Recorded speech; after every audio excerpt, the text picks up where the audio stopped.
Hi, history hikers here. We are at Quéribus Castle. It's somewhere behind us in the fog. Still the same fog from Peyrepertuse. Excited? Yes, excited? It is supposed to be the smallest of the Cathar castles. Yeah, built upon one of the most impossible locations. So excited to see that. Hopefully the fog will clear now and we'll get some stunning views as well. Let's go and check it out. Thank you for tuning in to our channel. First of all, we want to wish you all happy holidays. Hopefully you can spend time with friends and family in what is still a very crazy time right now. Let's get on with talking about this impressive castle. The castle of Quéribus is located at the farthest reaches of the Corbière Massif. It rests on a rocky spur some 728 meters high, overlooking the Gros de Marie Pass and the Roussillon Plain.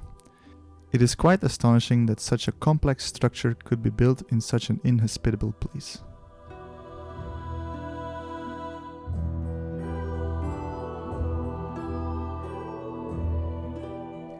The history of the castle follows more or less the same path as the castle at Peyrepertuse, which was last week's video.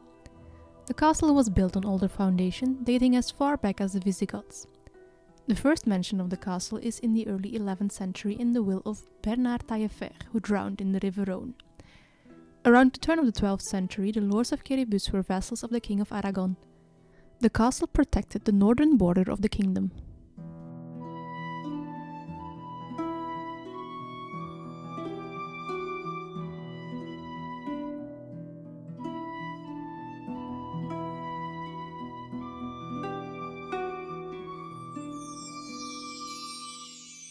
The castle portrays a good example of French military architecture of the 13th and 14th centuries. It consists of 3 subsequent ring walls protecting several buildings at different levels.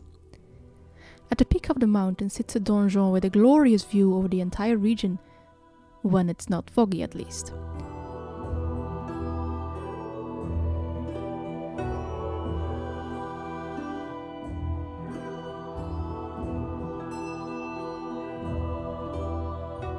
After following a winding staircase, we reach the main gate.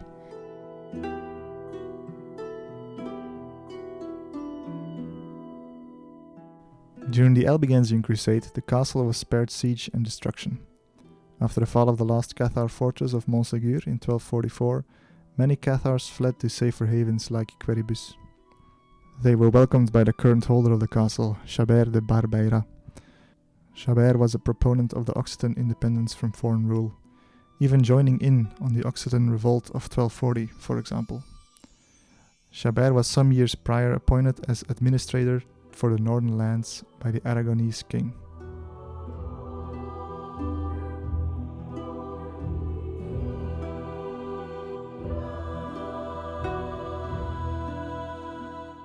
Above the gate you have a perfect view over the entrance. Every single square meter here is being watched by the many arrow slits and gun loops.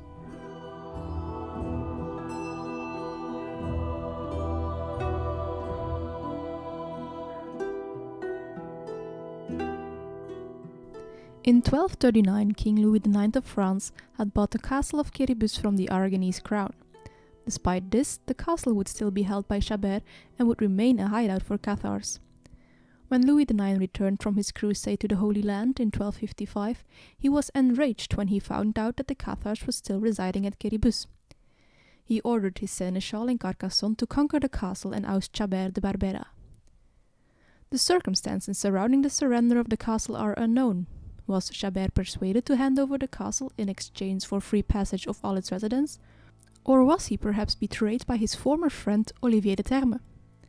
What we do know is that he was ambushed and captured and had to surrender the castle and his other possessions in return for his freedom. The capture of Quéribus was the last military operation against the Cathars. There was no bloody battle and there was no pyre this time.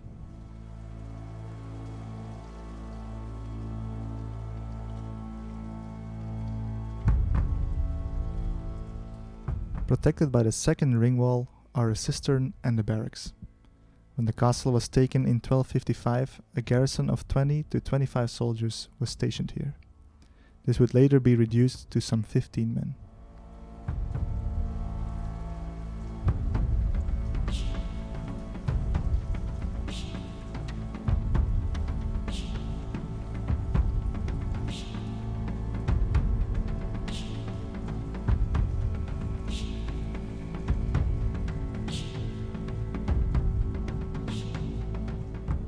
Quéribus would continue as a French royal fortress, and after the Treaty of Corbeil in 1258 was known as one of the 5 sons of Carcassonne, forming the main defensive line against Aragon.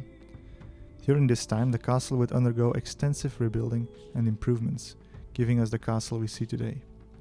In 1473, Aragon would capture the castle once more, though they had to give it up again 2 years later. Until the Treaty of the Pyrenees in 1659, a garrison was stationed in the castle.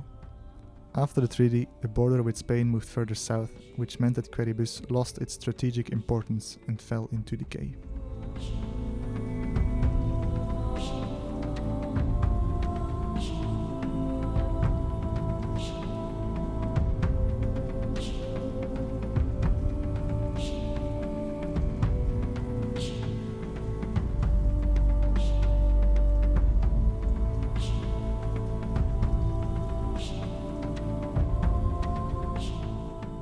At the 3rd level, we find a storage room for food and other wares.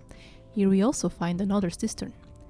Quéribus had no natural wells built into the castle, so it was entirely reliant on rainwater. An intelligent system of channels was constructed that would bring rainwater from the roofs down into the cisterns.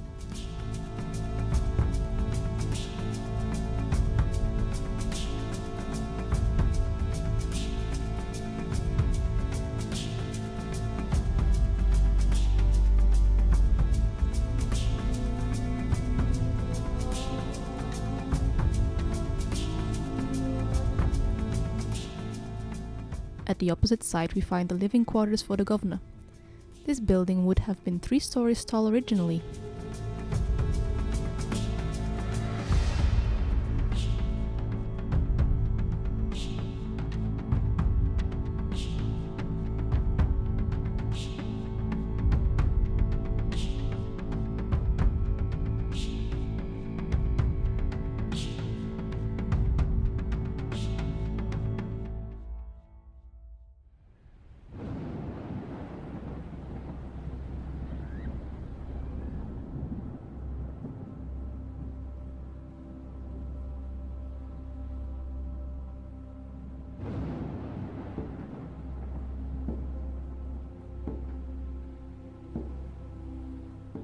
Higher up we enter a room above the storage room below.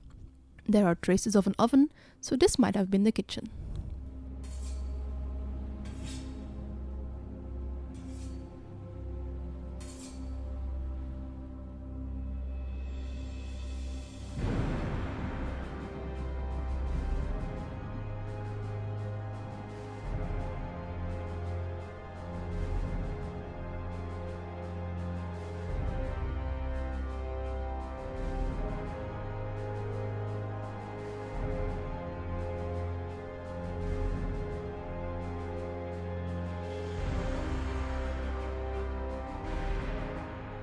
We continue up the steep stairs to the last level with its impressive keep or donjon.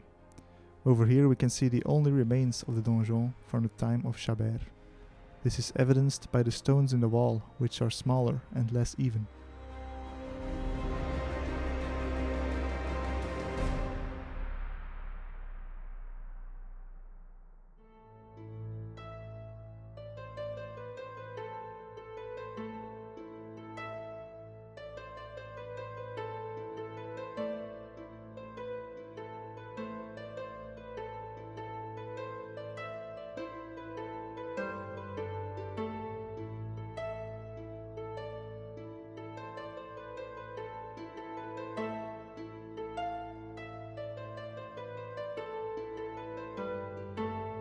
Imagine the views you could have.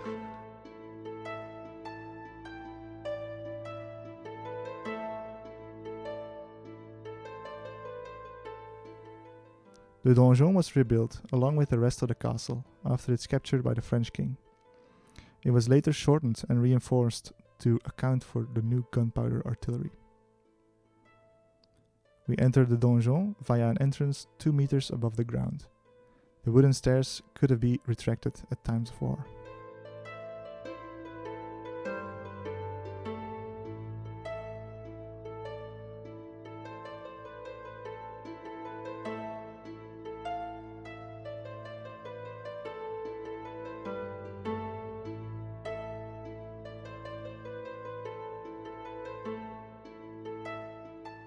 Inside the donjon, we enter the Salle de Pilier.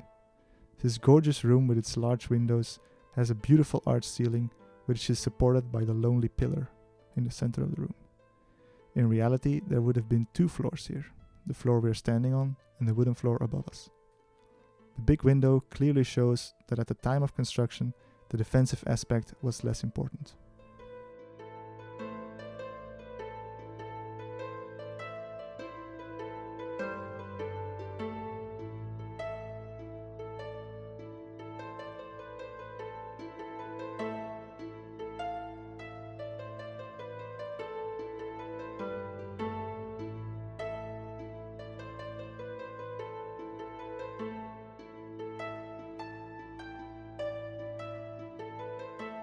This little door would have led to a wooden construction that ran around the tower.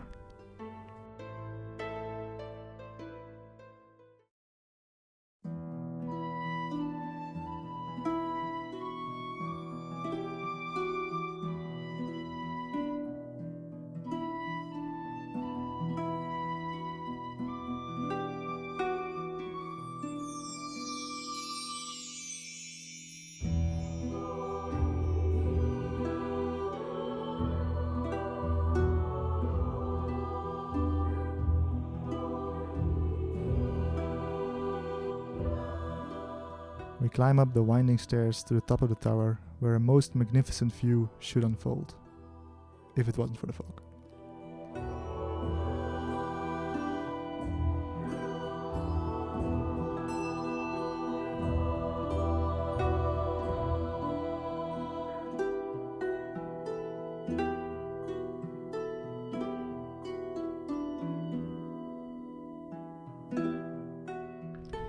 This was Quéribus castle.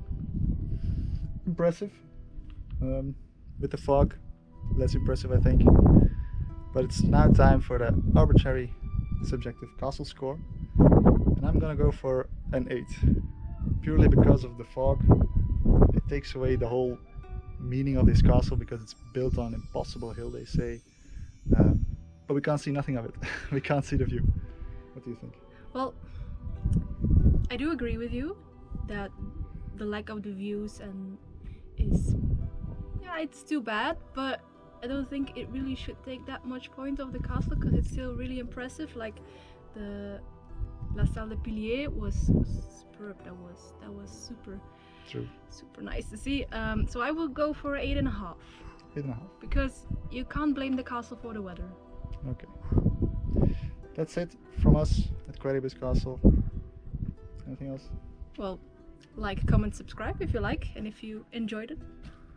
Until next time. Bye.